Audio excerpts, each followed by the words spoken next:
8월 12일 보문주안교회 매일 성경 묵상을 시작하도록 하겠습니다. 오늘 함께 나눌 말씀은 예레미야 49장 1절에서 6절까지의 말씀입니다. 제가 읽겠습니다.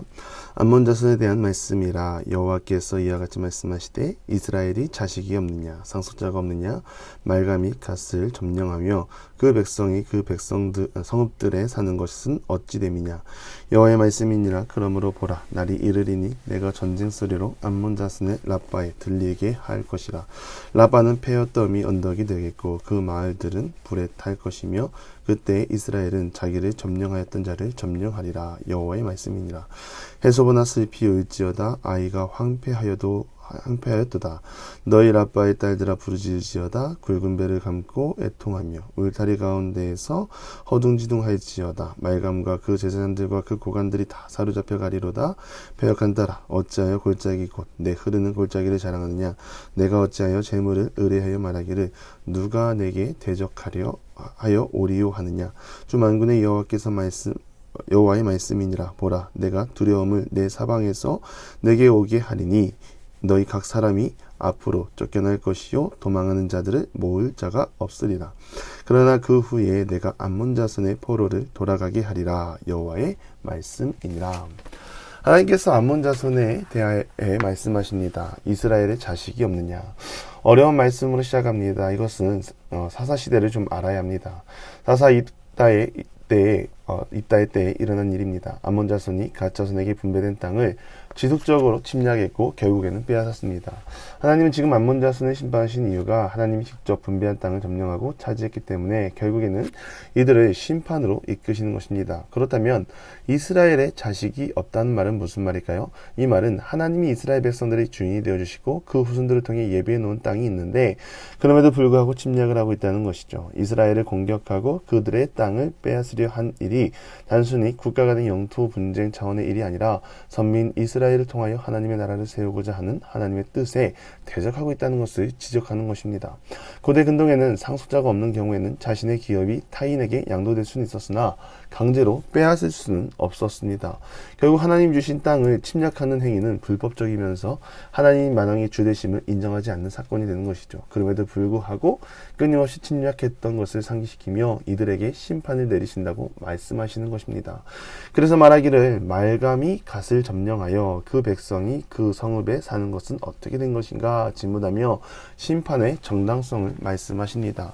이 말감은 두 가지로 해석을 합니다. 첫 번째는 암몬의 왕을 표현하고 두 번째는 암몬의 신 밀곰을 나타낸다고 말합니다. 학자들은 두 번째가 더 유력하다고 합니다. 이유는 그들이 하나님을 따르지 않고 그들의 우상을 섬기며 하나님이 세운 땅에 그 신을 가져다 놓은 것은 어찌 됨인가 하고 질문하는 것 때문에 그렇죠. 그러한 결과로 심판을 피할 수 없다 말하는 것입니다. 그리고 또 말하기를 해수보나 슬피 울지어다. 이때는 모압과 암몬의 전쟁이 잦았습니다. 그래서 해수보는 모압의 땅임에도 불구하고 말하는 것은 아마도 암몬이 정복하지 않았나 하는 의견들을 가지고 있습니다. 여기서 알아야 할 것은 하나님이 심판하기로 작정하셨다면 모든 것이 끝입니다. 그 누구도 막을 수 없고 하나님은 정하신 뜻을 이루기 때문에 심판을 앞두고 있다면 얼른 회개를 통해 하나님의 구원에 들어와야 하는 것이 중요합니다. 심판은 좋을 것이 없습니다. 평온한 듯하나 두려움이 가득합니다. 말감과 그 제사장들과 고관들이 다 사로잡혀 간다고 합니다. 방법이 없는 것입니다. 결국에는 이들이 행한 모든 죄악, 하나님을 두려워하지 않고 자신들의 본성으로 나간 결과 이렇게 되는 것이죠. 여러분 걷고 있는 길은 어디입니까? 심판의 길인가요? 아니면 생명의 길인가요? 우리가 걷는 그 길이 영원한 생명의 길, 그리스도의 사랑과 은혜로 영원한 소망의 길로 향하여 나아가는 우리들의 삶이 되기를 간절히 바랍니다. 내가 가지고 있는 것이 많다고 하여 좋아할 것도 아닙니다. 사절에 말합니다. 배역한 딸아, 어찌하여 골짜기 곧 내 흐르는 골짜기를 자랑하느냐. 내가 어찌하여 재물을 의뢰하여 말하기를 누가 내게 대적하리요 하느냐. 이렇게 말하죠. 이것이 일반적인 사람의 생각입니다. 자신이 만들어 놓은 방호벽들을 통하여 안전할 거라 생각합니다. 나는 난 이 정도만 있으면, 난 이 정도 건물과 보호막만 있다면 어떤 일이 일어나도 큰 일을 당하지 않고 화를 당하지 않을 수 있다고 말하죠. 그런데 제가 지난번에도 말씀을 드렸는데요. 인간은 자연 앞에 아무것도 아닙니다. 제가 몽골 선교할 때 어머니께 잘 도착했다고 전화드렸는데 어머니가 말씀하시기를 비가 너무 많이 와서 위에 저수지 뚝이 무너질 위기에 처해서 지금 옆 동네 초등학교로 대피한다고 하시는 겁니다. 제가 40년을 살면서 처음 듣는 말입니다. 다들 우려냈지만 그렇게 비 온 적도 없었고 비가 와도 이러한 일은 없었는데 비가 너무 많이 오다 보니 손 쓸 방법이 없어서 대피하라고 하는 것이죠. 그 뚝도 결국에는 사람이 만든 것입니다. 무너지면 끝입니다. 다 쓸려 내려가는 것이죠. 뚝 믿고 대피하지 않았다가는 큰 피해와 손해를 입게 되는 것입니다. 최근에는 어떤 일이 일어났나요? 마이크로소프트 이 윈도우가 다 먹통이 되어서 난리도 아니었죠.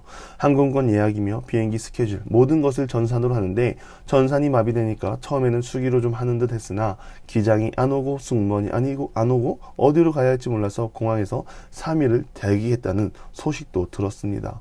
손가락 하나 까딱하면 예약되는 그런 세상 속에 다 될 거라고 생각하지만 막상 인터넷도 잘 되는데 예약하는 컴퓨터가 에러가 나니까 아무것도 못하고 속수무책인 것입니다.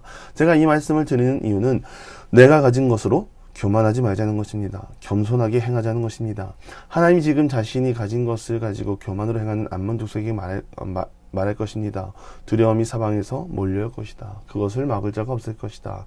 다시 모을 자가 없을 것이다. 이것은 그들이 믿는 신도 아무런 대책을 세우지 못하고 보고만 있으며 당하게 될 것입니다.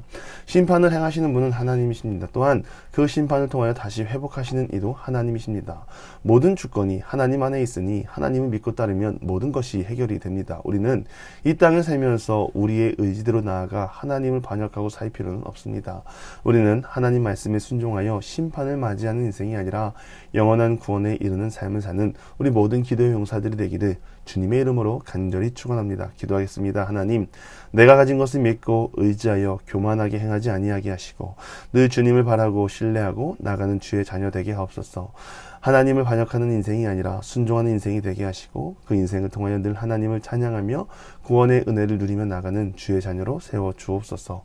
예수님의 이름으로 기도드리며 이제는 우리 구주 예수 그리스도의 은혜와 하나님의 극진하신 사랑하심과 성령의 감화감동 교통하심이 늘 하나님이 주시는 은혜 안에 살아가고 은혜를 통하여 겸손의 삶을 살기 소망하는 사랑하는 보문자와 함께 모든 기도의 용사 위에 이제로부터 영원토록 함께 하시기를 간절히 축원하옵나이다. 아멘.